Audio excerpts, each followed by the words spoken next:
the Diamond Sutra, also known as Perfection of Wisdom in 300 Lines, translated into English by Alex Johnson in the United States.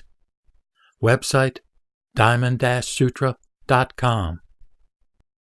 The unsurpassed, profound, and wonderful Dharma is difficult to encounter in hundreds of millions of eons.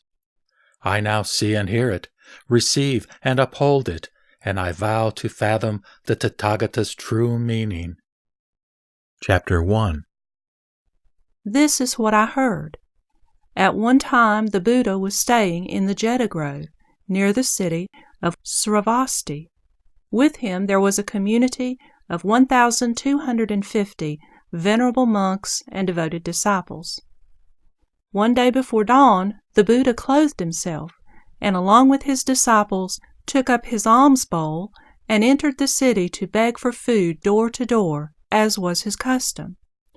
After he had returned and eaten, he put away his bowl and cloak, bathed his feet, and then sat with his legs crossed and body upright upon the seat arranged for him. He began mindfully fixing his attention in front of himself, while many monks approached the Buddha, showing great reverence, and seated themselves around him. Chapter 2. After a time, a most venerable monk named Subhuti, who was sitting in the congregation, rose from his seat. He uncovered his right shoulder, placed his right knee on the ground, and as he joined his palms together, he respectfully bowed and addressed the Buddha. Most honored one, it is truly majestic how much knowledge and wisdom your monks and disciples have been given through your most inspired teachings. It is remarkable that you look after our welfare so selflessly and so completely. Most honored one, I have a question to ask you. If sons and daughters of good families want to develop the highest, most fulfilled and awakened mind, if they wish to attain the highest perfect wisdom, what should they do to help quiet their drifting minds and help subdue their craving thoughts? The Buddha then replied, So it is as you say, Subhuti. Monks and disciples have been favored with the highest favor by the Buddha. The monks and disciples have been instructed with the highest instruction by the Buddha. The Buddha is constantly mindful of the welfare of his followers. Listen carefully with your full attention, and I will speak to your question. If sons and daughters of good families want to develop the highest, most fulfilled and awakened mind, if they wish to attain the highest perfect wisdom and quiet their drifting minds while subduing their craving thoughts, then they should follow what I am about to say to you. Those who follow what I am about to say here will be able to subdue their discriminative thoughts and craving desires. It is possible to attain perfect tranquility and clarity of mind by absorbing and dwelling on the teachings I am about to give. Then the Buddha addressed the assembly. Chapter 3. All living beings, whether born from eggs, from the womb, from moisture or spontaneously, whether they have form or do not have form, whether they are aware or unaware, whether they are not aware or not unaware, all living beings will eventually be led by me to the final nirvana, the final ending of the cycle of birth and death. And when this unfathomable, infinite number of living beings have all been liberated, in truth, not even a single being has actually been liberated. Why, Subhuti? Because if a disciple still clings to the arbitrary illusions of form or phenomena, such as an ego, a personality, a self, a separate person, or a universal self existing eternally, then that person is not an authentic disciple.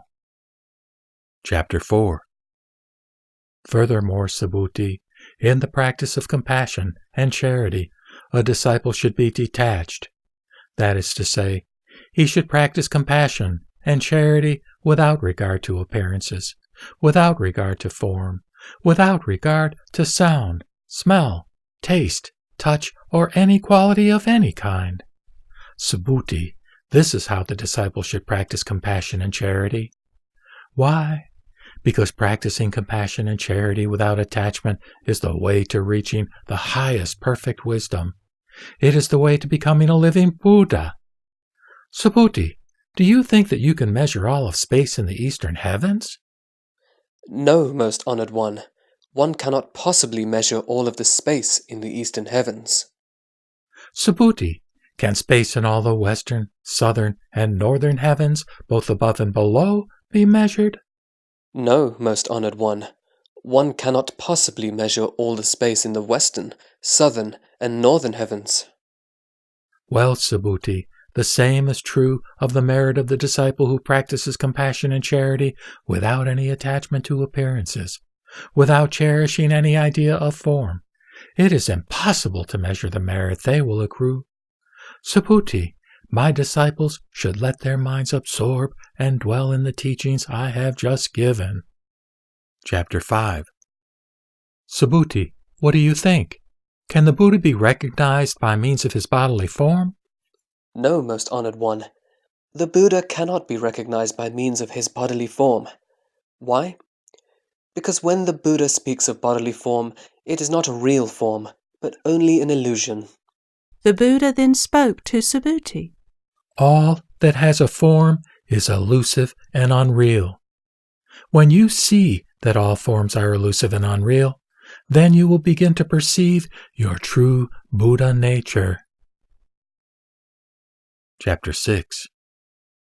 Subhuti respectfully asked the Lord Buddha, Most honored one, in the future, if a person hears this teaching, even if it is only a phrase or sentence, is it possible for that person to have a true faith and knowledge of enlightenment awaken in their mind?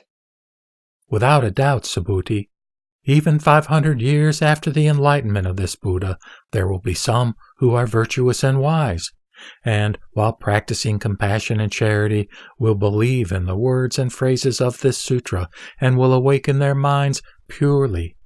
After they come to hear these teachings, they will be inspired with belief. This is because when some people hear these words, they will have understood intuitively that these words are the truth. But you must also remember, Subhuti, that such persons have long ago planted the seeds of goodness and merit that lead to this realization. They have planted the seeds of good deeds and charity not simply before one Buddhist temple, or 2 temples, or 5, but before hundreds of thousands of Buddhas and temples. So, when a person who hears the words and phrases of this sutra is ready for it to happen, a pure faith and clarity can awaken within their minds. Subhuti, any person who awakens faith upon hearing the words or phrases of this sutra will accumulate countless blessings and merit. How do I know this? Because this person must have discarded all arbitrary notions of the existence of a personal self, of other people, or of a universal self. Otherwise, their minds would still grasp after such relative conceptions. Furthermore, these people must have already discarded all arbitrary notions of the non-existence of a personal self, other people, or a universal self. Otherwise, their minds would still be grasping at such notions. Therefore, anyone who seeks total enlightenment should discard not only all conceptions of their own selfhood, of other selves, or of a universal self, but they should also discard all notions of the non-existence of such concepts. When the Buddha explains these things using such concepts and ideas, people should remember the unreality of all such concepts and ideas. They should recall that in teaching spiritual truths, the Buddha always uses these concepts and ideas in the way that a raft is used to cross a river. Once the river has been crossed over, the raft is of no more use and should be discarded. These arbitrary concepts and ideas about spiritual things need to be explained to us as we seek to attain enlightenment. However, ultimately, these arbitrary conceptions can be discarded. Think, Subhuti, isn't it even more obvious that we should also give up our conceptions of non-existent things? Chapter 7. Then the Buddha asked Subhuti, What do you think, Subhuti? Has the Buddha arrived at the highest, most fulfilled, most awakened and enlightened mind? Does the Buddha teach any teaching? Subhuti replied, As far as I have understood the Lord Buddha's teachings, there is no independently existing object of mind called the highest, most fulfilled, awakened, or enlightened mind. Nor is there any independently existing teaching that the Buddha teaches. Why? Because the teachings that the Buddha has realized and spoken of cannot be conceived of as separate, independent things, and therefore cannot be described. The truth in them is uncontainable and inexpressible. It neither is, nor is it not. What does this mean? What this means is that Buddhas and disciples are not enlightened by a set method of teachings, but by an internally intuitive process which is spontaneous and is part of their own inner nature. Chapter 8. Let me ask you, Subhuti, if a person filled over 10,000 galaxies with the 7 treasures for the purpose of compassion, charity, and giving alms, would this person not gain great merit and spread much happiness? Yes, most honored one.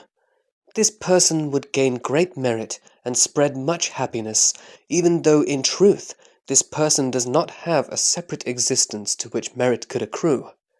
Why? Because this person's merit is characterized with the quality of not being merit. The Buddha continued, Then suppose another person understood only 4 lines of this sutra, but nevertheless took it upon themselves to explain these lines to someone else. This person's merit would be even greater than the other person's. Why? Because all Buddhas and all the teachings and values of the highest, most fulfilled, most awakened minds arise from the teachings in this sutra. And yet, even as I speak, Subhuti, I must take back my words as soon as they are uttered. For there are no Buddhas, and there are no teachings. Chapter 9. Buddha then asked, What do you think, Subhuti?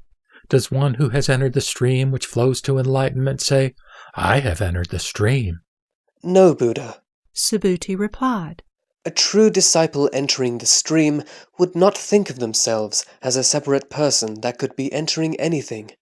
Only that disciple who does not differentiate themselves from others, who has no regard for name, shape, sound, odor, taste, touch, or for any quality can truly be called a disciple who has entered the stream.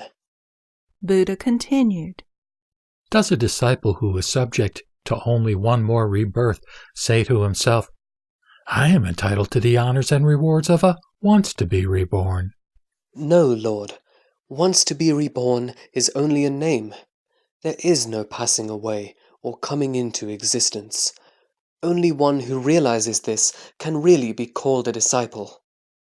Subhuti, does a venerable one who will never more be reborn as a mortal say to himself, I am entitled to the honor and rewards of a non-returner? No, perfectly enlightened one. A non-returner is merely a name. There is actually no one returning, and no one not returning. Tell me, Subhuti, does a Buddha say to himself, I have obtained perfect enlightenment? No, Lord. There is no such thing as perfect enlightenment to obtain.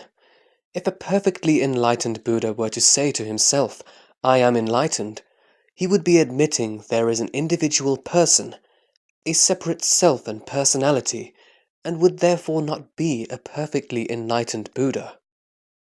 Subhuti then said, Most honored one, you have said that I, Subhuti, excel amongst thy disciples in knowing the bliss of enlightenment, in being perfectly content in seclusion, and in being free from all passions. Yet I do not say to myself that I am so, for if I ever thought of myself as such, then it would not be true that I escaped ego delusion. I know that in truth there is no Subhuti, and therefore Subhuti abides nowhere, that he neither knows nor does he not know bliss, and that he is neither free from nor enslaved by his passions. Chapter 10. The Buddha then continued, What do you think, Subhuti? When I was in a previous life, with Dharmachakra Buddha, did I receive any definite teaching or attain any degree of self-control whereby I later became a Buddha? No, Honorable One. When you were a disciple of Dharmachakra Buddha, in truth, you received no definite teaching, nor did you attain any definite degree of self-control. Subhuti, know also that if any Buddha would say, I will create a paradise, he would speak falsely. Why? Because a paradise cannot be created, nor can it not be uncreated. A disciple should develop a mind which is in no way dependent upon sights, sounds, smells, tastes, sensory sensations, or any mental conceptions. A disciple should develop a mind which does not rely on anything. Therefore, Subhuti, the minds of all disciples should be purified of all thoughts that relate to seeing, hearing, tasting, smelling, touching, and discriminating. They should use their minds spontaneously and naturally, without being constrained by preconceived notions arising from the senses. Suppose, Subhuti, a man had an enormous body. Would the sense of a personal existence he had also be enormous? Yes, indeed, Buddha. Subhuti answered. His sense of personal existence would be enormous, but the Buddha has taught that personal existence is just a name, for it is in fact neither existence nor non-existence, so it only has the name personal existence. Chapter 11. Subhuti, if there were as many Ganges rivers as the number of grains of sand in the Ganges, would you say that the number of grains of sand in all those Ganges rivers would be very many? Subhuti answered. Very many indeed, most honored one. If the number of Ganges rivers were that large, how much more so would be the number of grains of sand in all those Ganges rivers? Subhuti, I will declare a truth to you. If a good man or a good woman filled over 10,000 galaxies of worlds with the 7 treasures for each grain of sand in all those Ganges rivers, and gave it all away for the purpose of compassion, charity, and giving alms, would this man or woman not gain great merit and spread much happiness? Subhuti replied. Very much so, most honored one. Subhuti, if, after studying and observing even a single stanza of this sutra, another person were to explain it to others, the happiness and merit that would result from this virtuous act would be far greater. Chapter 12. Furthermore, Subhuti, if any person in any place were to teach even 4 lines of this sutra, the place where they taught it would become sacred ground and would be revered by all kinds of beings. How much more sacred would the place become if that person then studied and observed the whole sutra? Subhuti, you should know that any person who does that would surely attain something rare and profound. Wherever this sutra is honored and revered, there is a sacred site enshrining the presence of the Buddha or one of the Buddha's most venerable disciples. Chapter 13. Subhuti said to the Buddha, By what name shall we know this sutra, so that it can be honored and studied? The Lord Buddha replied, This sutra shall be known as the diamond that cuts through illusion. By this name it shall be revered and studied and observed. What does this name mean? It means that when the Buddha named it, he did not have in mind any definite or arbitrary conception, and so named it. This sutra is hard and sharp, like a diamond that will cut away all arbitrary conceptions and bring one to the other shore of enlightenment. What do you think, Subhuti? Has the Buddha taught any definite teaching in this sutra? No, Lord. The Buddha has not taught any definite teaching in this sutra. What do you think, Subhuti? Are there many particles of dust in this vast universe? Subhuti replied, Yes, many, most honored one. Subhuti, when the Buddha speaks of particles of dust, it does not mean I am thinking of any definite or arbitrary thought. I am merely using these words as a figure of speech. They are not real, only illusion. It is just the same with the word universe. These words do not assert any definite or arbitrary idea. I am only using the words as words. Subhuti, what do you think? Can the Buddha be perceived by means of his 32 physical characteristics? No, most honored one. The Buddha cannot be perceived by his 32 physical characteristics. Why? Because the Buddha teaches that they are not real, but are merely called the 32 physical characteristics.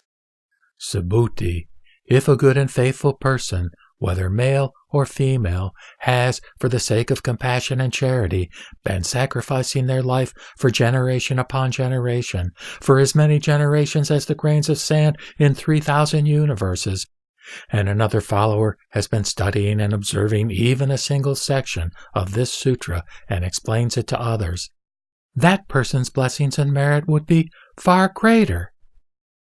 Chapter 14. At that time, after listening to this sutra, Subhuti had understood its profound meaning and was moved to tears. He said, "What a rare and precious thing it is that you should deliver such a deeply profound teaching. Since the day I attained the eyes of understanding, thanks to the guidance of the Buddha, I have never before heard teachings so deep and wonderful as these. Most honored one, if someone hears this sutra and has pure and clear confidence in it, they will have a profound insight into the truth.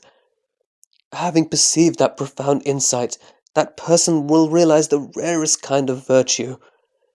Most honored one, that insight into the truth is essentially not insight into the truth, but is what the Buddha calls insight into the truth. Most honored one, having listened to this sutra, I am able to receive and retain it with faith and understanding. This is not difficult for me, but in ages to come, in the last 500 years, if there is a person who hears this sutra, who receives and retains it with faith and understanding, then that person will be a rare one, a person of most remarkable achievement. Such a person will be able to awaken pure faith because they have ceased to cherish any arbitrary notions of their own selfhood, other selves, living beings, or a universal self. Why? Because if they continue to hold on to arbitrary conceptions as to their own selfhood, they will be holding on to something that is non-existent. It is the same with all arbitrary conceptions of other selves, living beings, or a universal self. These are all expressions of non-existent things. Buddhas are Buddhas because they have been able to discard all arbitrary conceptions of form and phenomena. They have transcended all perceptions and have penetrated the illusion of all forms. The Buddha replied, So it is, Subhuti. Most wonderfully blessed will be those beings who, on hearing this sutra, will not tremble, nor be frightened, or terrified in any way. And why? The Buddha has taught this sutra as the highest perfection. And what the Buddha teaches as the highest perfection, that also the innumerable blessed Buddhas do teach. Therefore it is called the highest perfection. Subhuti, when I talk about the practice of transcendent patience, I do not hold on to any arbitrary conceptions about the phenomena of patience. I merely refer to it as the practice of transcendent patience. And why is that? Because when, thousands of lifetimes ago, the Prince of Kalinga severed the flesh from my limbs and my body, I had no perception of a self, a being, a soul, or a universal self. If I had cherished any of these arbitrary notions at the time my limbs were being torn away, I would have fallen into anger and hatred. I also remember, Subhuti, that during my 500 previous lives I had used life after life to practice patience, and to look upon my life humbly, as though I were a saint called upon to suffer humility. Even then, my mind was free of arbitrary conceptions of the phenomena of a self, a being, a soul, or a universal self. Therefore, Subhuti, disciples should leave behind all distinctions of phenomena and awaken the thought of attainment of supreme enlightenment. A disciple should do this by not allowing their mind to depend upon ideas evoked by the world of the senses, by not allowing their mind to depend upon ideas stirred by sounds, odors, flavors, sensory touch, or any other qualities. The disciple's mind should be kept independent of any thoughts that might arise within it. If the disciple's mind depends upon anything in the sensory realm, it will have no solid foundation in any reality. This is why Buddha teaches that the mind of a disciple should not accept the appearances of things as a basis when exercising charity. Subhuti, as disciples practice compassion and charity for the welfare of all living beings, they should do it without relying on appearances and without attachment. Just as the Buddha declares that form is not form, so he also declares that all living beings are, in fact, not living beings. Chapter 15. Subhuti, if on the one hand, a son or daughter of a good family gives up his or her life in the morning as many times as there are grains of sand in the Ganges River as an act of generosity, and gives as many again in the afternoon, and as many again in the evening, and continues doing so for countless ages.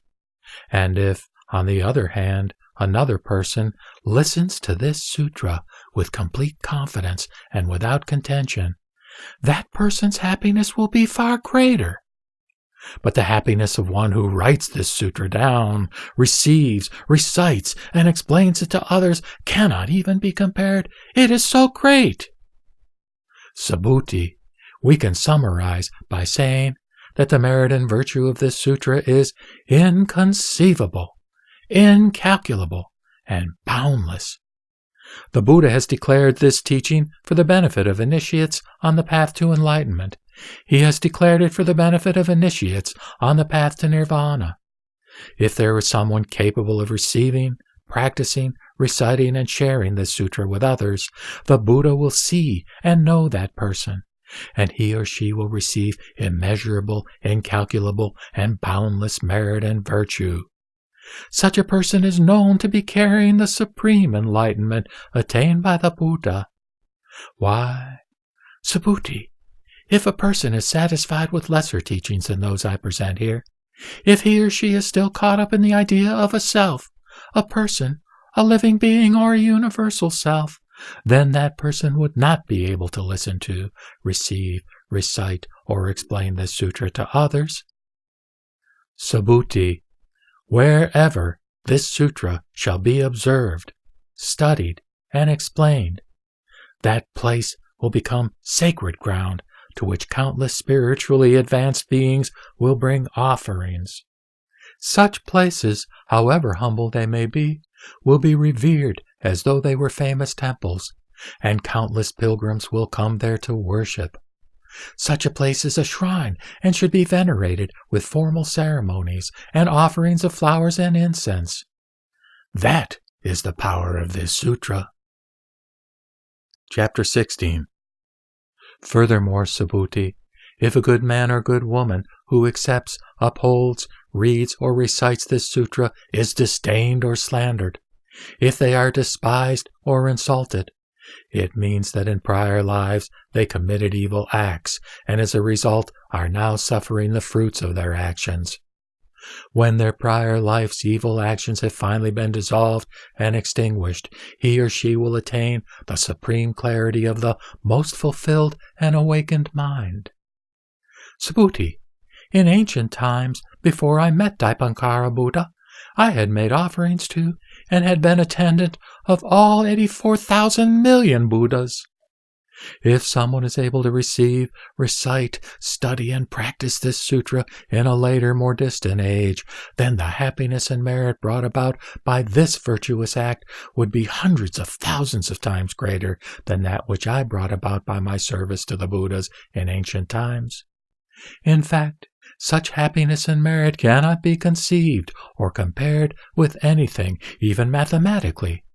If I were to explain all this in detail now, some people might become suspicious and disbelieving, and their minds may even become disoriented or confused.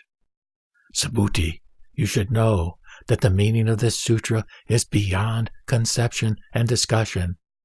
Likewise, the fruit resulting from receiving and practicing this sutra is beyond conception and discussion.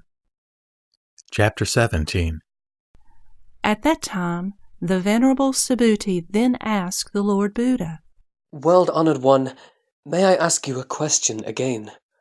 If sons or daughters of a good family want to develop the highest, most fulfilled and awakened mind, if they wish to attain the highest perfect wisdom, what should they do to help quiet their drifting minds and master their thinking? The Buddha replied, Subhuti, a good son or daughter who wants to give rise to the highest, most fulfilled and awakened mind must create this resolved attitude of mind. Quote, I must help to lead all beings to the shore of awakening. But after these beings have become liberated, in truth, I know that not even a single being has been liberated. Close quote. Why is this so? If a disciple cherishes the idea of a self, a person, a living being, or a universal self, then that person is not an authentic disciple. Why? Because, in fact, there is no independently existing object of mind called the highest, most fulfilled, and awakened mind. What do you think, Subhuti? In ancient times, when the Buddha was living with Dharmachakra Buddha, did he attain anything called the highest, most fulfilled, and awakened mind? No, most honored one. According to what I understand from the teachings of the Buddha, there is no attaining of anything called the highest, most fulfilled and awakened mind. The Buddha said, You are correct, Subhuti. In fact, there does not exist any so-called highest, most fulfilled and awakened mind that the Buddha attains. Because if there had been any such thing, Dharmachakra Buddha would not have predicted of me, In the future you will come to be a Buddha known as the Most Honored One. This prediction was made because there is, in fact, nothing to be attained. Someone would be mistaken to say that the Buddha has attained the highest, most fulfilled, and awakened mind, because there is no such thing as a highest, most fulfilled, or awakened mind to be attained. Subhuti, a comparison can be made with the idea of a large human body. What would you understand me to mean if I spoke of a large human body? I would understand that the Lord Buddha was speaking of a large human body not as an arbitrary conception of its being, but as a series of words only. I would understand that the words carried merely an imaginary meaning. When the Buddha speaks of a large human body, he uses the words only as words. Subhuti, it is just the same when a disciple speaks of liberating numberless sentient beings. If they have in mind any arbitrary conception of sentient beings or of definite numbers, then they are unworthy of being called a disciple. Subhuti, my teachings reveal that even such a thing as is called a disciple is non-existent. Furthermore, there is really nothing for a disciple to liberate. A true disciple knows that there is no such thing as a self, a person, a living being, or a universal self. A true disciple knows that all things are devoid of selfhood, devoid of any separate individuality. To make this teaching even more emphatic, the Lord Buddha continued, If a disciple were to speak as follows, I have to create a serene and beautiful Buddha field, that person is not yet truly a disciple. Why? What the Buddha calls a serene and beautiful Buddha field is not, in fact, a serene and beautiful Buddha field, and that is why it is called a serene and beautiful Buddha field. Subhuti, only a disciple who is wholly devoid of any conception of separate selfhood is worthy of being called a disciple. Chapter 18.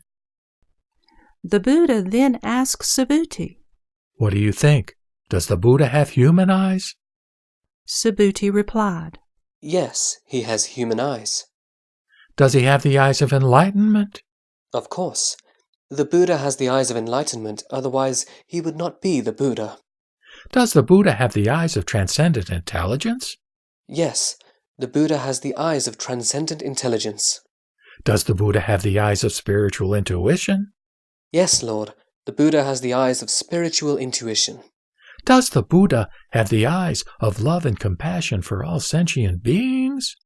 Subhuti agreed and said, Lord, you love all sentient life. What do you think, Subhuti? When I referred to the grains of sand in the river Ganges, did I assert that they were truly grains of sand? No, blessed Lord. You only spoke of them as grains of sand. Subhuti, if there were as many Ganges rivers as there are grains of sand in the river Ganges, and if there were as many Buddha lands as there are grains of sand in all those innumerable rivers, would these Buddha lands be considered numerous? Very numerous indeed, Lord Buddha. Subhuti, I know the mind of every sentient being in all the host of universes, regardless of any modes of thought, conceptions, or tendencies. For all modes, conceptions, and tendencies of thought are not mind, and yet they are called mind. Why? It is impossible to retain a past thought, to seize a future thought, and even to hold on to a present thought. Chapter 19. The Buddha continued, What do you think, Subhuti? If a follower were to give away enough treasures to fill 3,000 universes, would a great blessing and merit incur to him or her? Subhuti replied, Honored one, such a follower would acquire considerable blessings and merit. The Lord Buddha said, Subhuti, if such a blessing had any substantiality, if it were anything other than a figure of speech, the most honored one would not have used the words blessing and merit. Chapter 20. Subhuti, what do you think? Should one look for Buddha in his perfect physical body? No, perfectly enlightened one. One should not look for Buddha in his perfect physical body. Why? The Buddha has said that the perfect physical body is not the perfect physical body. Therefore, it is called the perfect physical body. Subhuti, what do you think? Should one look for Buddha in all his perfect appearances? No, most honored one. One should not look for Buddha in all his perfect appearances. Why? The Buddha has said perfect appearances are not perfect appearances. Therefore they are called perfect appearances. Chapter 21. Subhuti, do not maintain that the Buddha has this thought, I have spoken spiritual truths. Do not think that way. Why? If someone says the Buddha has spoken spiritual truths, he slanders the Buddha due to his inability to understand what the Buddha teaches. Subhuti, as to speaking truth, no truth can be spoken. Therefore it is called speaking truth. At that time Subhuti, the wise elder, addressed the Buddha. Most honored one, will there be living beings in the future who believe in this sutra when they hear it? The Buddha said, The living beings to whom you refer are neither living beings nor not living beings. Why, Subhuti, all the different kinds of living beings the Buddha speaks of are not living beings, but they are referred to as living beings. Chapter 22. Subhuti again asked, Blessed Lord, when you attained complete enlightenment, did you feel in your mind that nothing had been acquired? The Buddha replied, That is it exactly, Subhuti. When I attained total enlightenment, I did not feel, as the mind feels, any arbitrary conception of spiritual truth, not even the slightest. Even the words total enlightenment are merely words. They are used merely as a figure of speech. Chapter 23. Furthermore, Subhuti, what I have attained in total enlightenment is the same as what all others have attained. It is undifferentiated, regarded neither as a high state nor a low state. It is wholly independent of any definite or arbitrary conceptions of an individual self, other selves, living beings, or a universal self. Subhuti, when someone is selflessly charitable, they should also practice being ethical by remembering that there is no distinction between one's self and the selfhood of others. Thus, one practices charity by giving not only gifts, but through kindness and sympathy. Practice kindness and charity without attachment, and you can become fully enlightened. Subhuti, what I just said about kindness does not mean that when someone is being charitable, they should hold on to arbitrary conceptions about kindness. For kindness is, after all, only a word, and charity needs to be spontaneous and selfless, done without regard for appearances. Chapter 24. The Buddha continued, Subhuti, if a person collected treasures as high as 3,000 of the highest mountains and gave them all to others, their merit would be less than what would accrue to another person who simply observed and studied this sutra, and out of kindness explained it to others. The latter person would accumulate hundreds of times the merit, hundreds of thousands of millions of times the merit. There is no conceivable comparison. Chapter 25. Subhuti, do not say that the Buddha has the idea, I will lead all sentient beings to nirvana. Do not think that way, Subhuti. Why? In truth, there is not one single being for the Buddha to lead to enlightenment. If the Buddha were to think there was, he would be caught in the idea of a self, a person, a living being, or a universal self. Subhuti, what the Buddha calls a self essentially has no self in the way that ordinary persons think there is a self. Subhuti, the Buddha does not regard anyone as an ordinary person. That is why he can speak of them as ordinary persons. Chapter 26. Then the Buddha inquired of Subhuti, What do you think, Subhuti? Is it possible to recognize the Buddha by the 32 physical marks? Subhuti replied, Yes, most honored one, the Buddha may thus be recognized. Subhuti, if that were true, then Chakravartin, the mythological king who also had the 32 marks, would be called a Buddha. Then Subhuti, realizing his error, said, Most honored one, now I realize that the Buddha cannot be recognized merely by his 32 physical marks of excellence. The Buddha then said, Should anyone, looking at an image or likeness of the Buddha, claim to know the Buddha and worship him, that person would be mistaken, not knowing the true Buddha. Chapter 27. However, Subhuti, if you think that the Buddha realizes the highest, most fulfilled and awakened mind, and does not need to have all the marks, you are mistaken. Subhuti, do not think in that way. Do not think that when one gives rise to the highest, most fulfilled and awakened mind, one needs to see all objects of mind as non-existent, cut off from life. Please do not think in that way. One who gives rise to the highest, most fulfilled and awakened mind does not contend that all objects of mind are non-existent and cut off from life. That is not what I say. Chapter 28.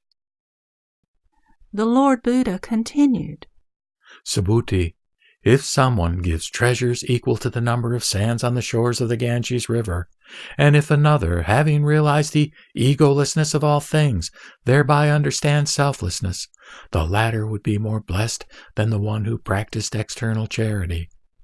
Why? Because great disciples do not see blessings and merit as a private possession, as something to be gained. Subhuti inquired of the Lord Buddha, What do you mean? Great disciples do not see blessings and merit as a private possession. The Buddha replied, Because those blessings and merit have never been sought after by those great disciples, they do not see them as private possessions, but they see them as the common possession of all beings. Chapter 29.